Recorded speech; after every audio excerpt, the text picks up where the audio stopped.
Blessed greetings.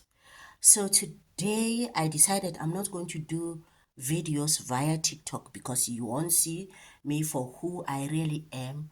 You won't see my double chin. You won't see me without makeup.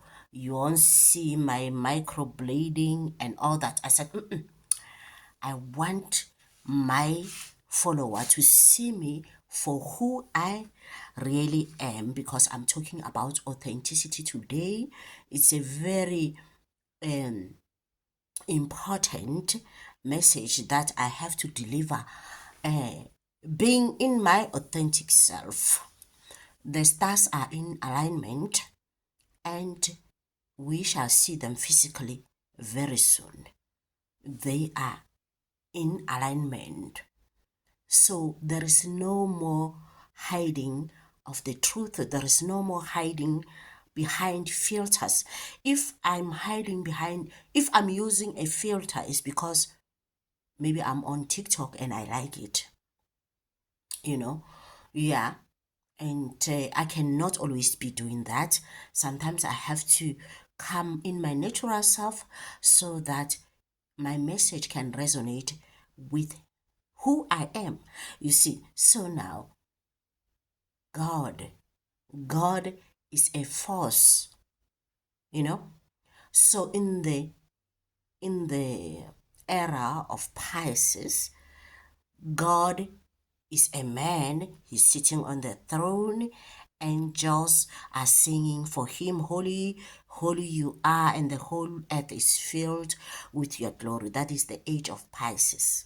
However, in the age of Aquarius, we now look at the age of Pisces and see our shenanigans, see our ignorance, and embrace our natural intelligence because the era of Aquarius is the era of natural intelligence. We are expected to embody our natural intelligence. You know, how do we do that? By understanding.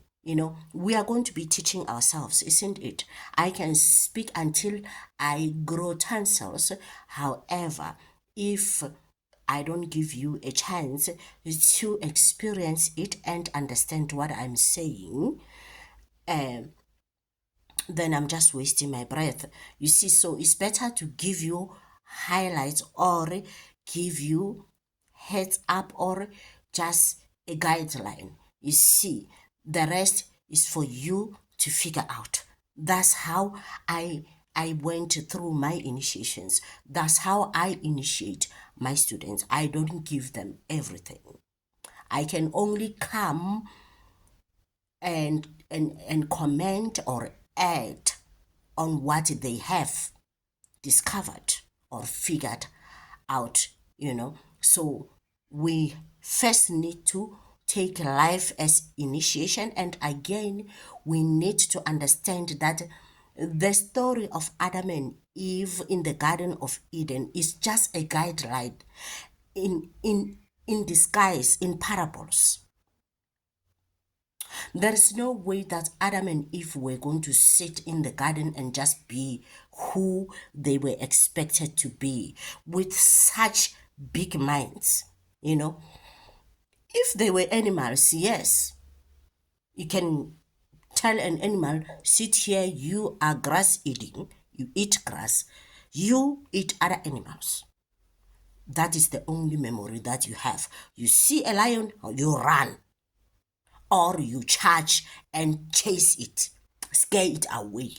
But you need to always know that a lion, one way or the other, is out to catch you and eat you. That is the memory for animals, not for humans. You can not say to a human being, sit here, be still, don't eat this, don't eat this, don't do this, don't do this, and expect them to not do. They are not animals.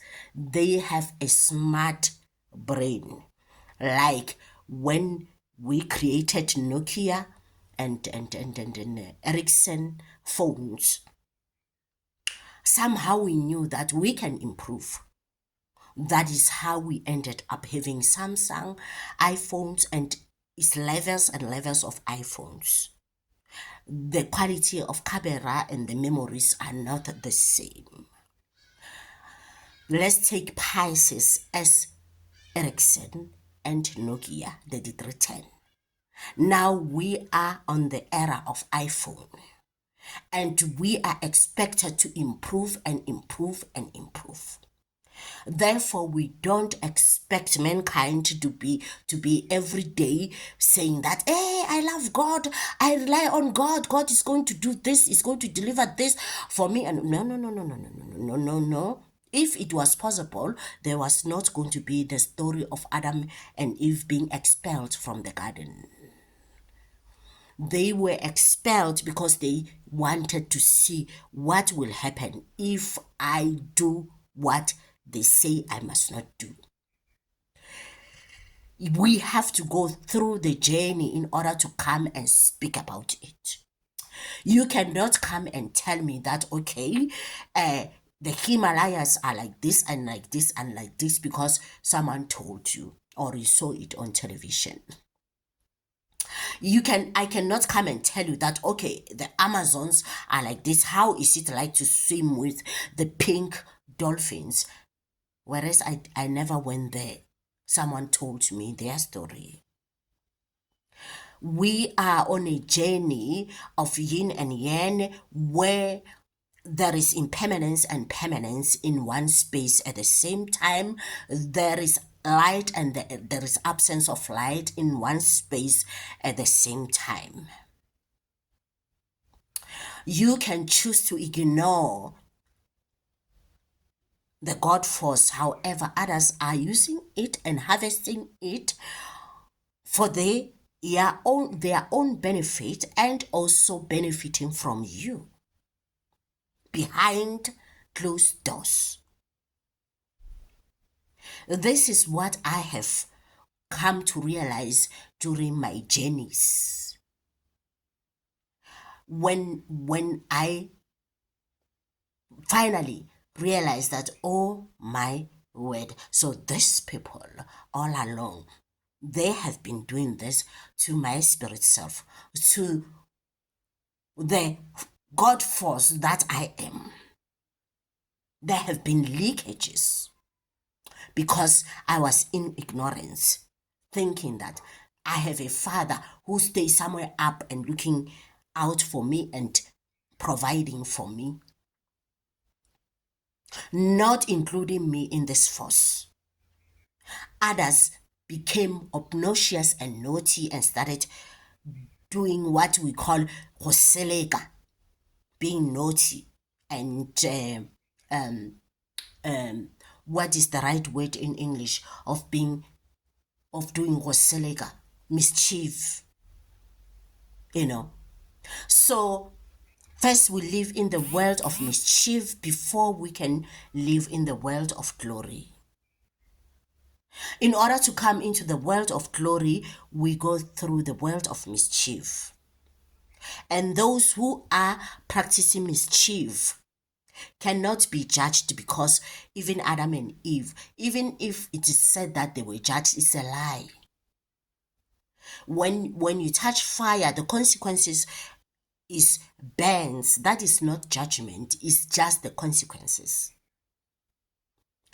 So now when you are sitting there and saying, okay, I'm not going to even give attention to this thing they call God, and you don't even know what is that God, there are others behind your back who are doing mischief using the same God force, which you are, which they are. Also out of ignorance, because they think that they can live off you, they can be parasites.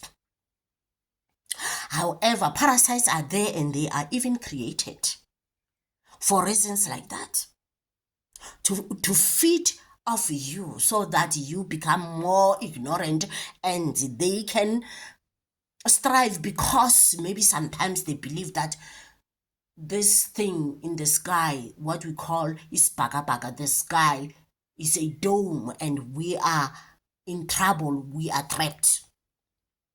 You see, Maybe they're thinking like that. And when they start thinking like that, then they think, okay, I can feed off this one and then, you know. So this God force have created witchcraft, have created money, have created babies, have created water, have created animals, have created as, as pictures of it, you know. So now, in order for us to realize that we are free, we are not trapped here, there is no need for witchcraft, there is no need for other people to harvest the force and become fat and we become thin. There is no need for other people to wish that we stay ignorant forever so that they can control our minds and us and all that. If we can be able to come out of that phase, which is the phase of Pisces, and fully be in the phase of Aquarius, the timeline itself, and access our natural intelligence, all of us, then we all shall be free. Those who are not yet free, no need for that witchcraft, viruses, bacteria being created in labs, and people thinking that, okay, if we can create the governments and all that and then rule people and make money and make them to worship it, and also make it, try to come up with ways to make it relevant over and over again, only if they doing it out of fun and boredom, not out of power, hunger, and ignorance and fear of being the universe, fear of becoming this God force itself, realizing it, that we are the God force, we are also the picture of the God force, So, in a nutshell, now that the stars are aligning or the planets are aligning, let us meditate on embodying or reaching our natural intelligence, whereby everything that I'm saying here now can start making sense. And not only like, oh wow, she's telling the truth, but we start embodying it and we start living the God force that we are, all of us. Then there is no need for all these things they call wasemanzini, umdawu waphezulu, umdawu, because all those are over souls of those who don't know where they are going. So now when people don't know when souls don't know where they are going, they die and they don't know where they're going, they say, oh, we are waiting for Jesus. Then there is this other soul which is sitting there and it's a crook and saying, oh, I'm Jesus. They run there, and then after generations and generations they realize, it's a lie. Now they say, oh, let's go and do the ancestral work. Now we do have this thing they call Undawe. Oh, it's Undawe. Oh, they say it's from Mozambique, it's from Swaziland. Oh, no, they say it's from the water. No, I did hear from someone, they say it's from the sky. Oh, okay, let's do the Undawe. We're doing Undawe. And then now after years later, they realize it's a lie. But what is the truth? They can't find the truth. They run crazy. Some they die. They don't know where they are going. It's just, chaos, and someone is there and they have that natural intelligence. However, they still naughty. They are up to mischief, and they're like, I can capture all this souls roaming around and zombify them and I'll put them inside this cat, this dog, this rat, this cockroach. Yeah, I can create my own empire. When is it going to end? When is it going to end? We need to know what happens to us after we pass away or after we abandon this body, what happened to us? We need to reach that level before we abandon this body.